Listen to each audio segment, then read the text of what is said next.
This video is about handling the spillage of SACT.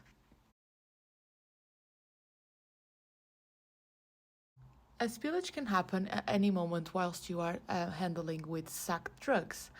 In this video you can see that the nurse was clearly distracted talking to the patient and the spillage happened.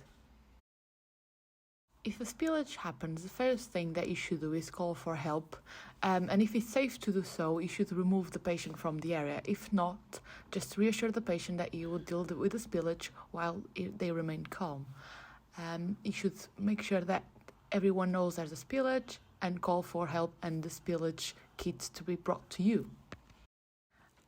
You should handle the spillage with a spillage kit, and also you can use a sharp spin for SACT if there's any glasses on the floor or anything that you should dispose to a sharp spin.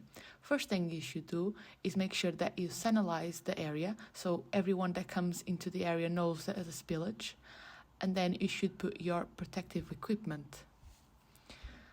There's a specific order that you should put your protective equipment. The first thing that you should do is make sure that you remove the equipment that you already have, put your mask, then adjust your mask, then put your goggles, then you should put the first pair of gloves and the second pair of gloves.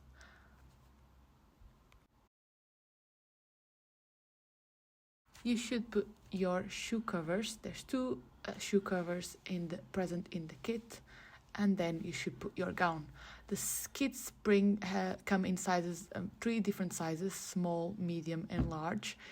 In this case, the spillage kit used is not the correct size for the nurse, but if you ever come across a spillage, make sure you choose the kit with the correct size of gown for you. Inside of the spillage kit, then you should have everything that you need to handle the spillage.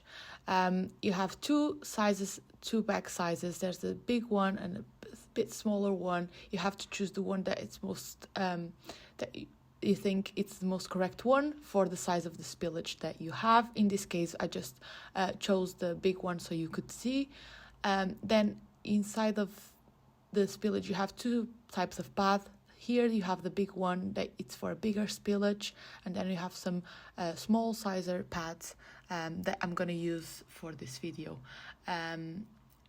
You also should mark the area of the spillage to make sure that the spillage that you have at the moment is not going out of the area. So these are the small pads that you should apply to the area. You should make sure that it covers the whole area of the spillage.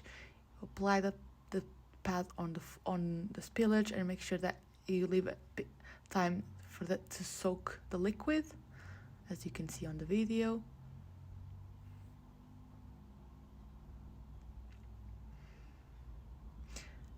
Then inside of the spillage you have inside of the spillage kit you have tweezers that you can use to pick up some glasses if there's glasses involved in a spillage, or you have a liquid that you should apply to the spillage if it's a powder spillage.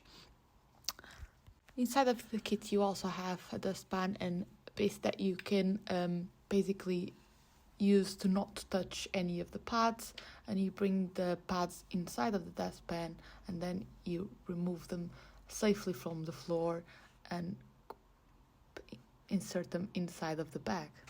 You should repeat this process 3 times. For the intent of this video I won't do it, but you should repeat the process 3 times to make sure that you catch all the spillage, and then it's safe. When it's safe to do so, you should call for a normal cleaning of the floor.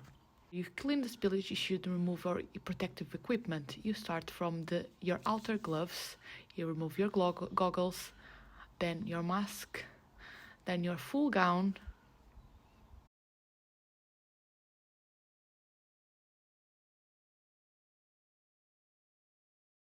your shoe covers, and you make sure that you dispose of the bag correctly, like we do with any normal bag with SACT inside. So we just do a swan neck and make sure we close the bag properly using a cable tie. And this is how you safely dispose everything from a spillage of SACT drugs.